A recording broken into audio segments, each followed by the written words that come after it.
শয়তানের এমন 3টি গোপন রহস্য, সেগুলো যদি আজ আপনি জেনে ফেলেন তাহলে হতে পারে আপনার পুরো জীবনটাই বদলে যাবে। নাম্বার 1, শয়তান সবচেয়ে বেশি ভয় পায় আপনার নামাজকে।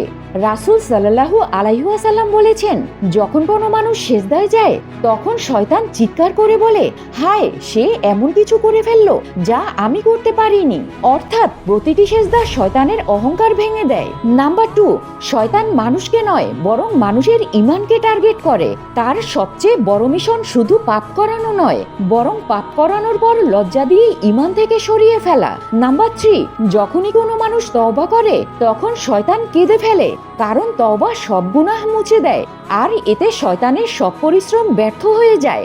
এবার ভাবুন, যদি আমরা শয়তানের এই 3টি গোপন তথ্য জানার পরও জেগে না উঠি তবে আর কবে? আর হ্যাঁ, এরপরে যখন মনের ভেতরে কোনো খারাপ চিন্তা আসবে তখন বুঝে নেবেন শত্রু খুব কাছেই আছে, কিন্তু অনুমতি দেয়া বা না দেয়া আপনার নিজের হাতে।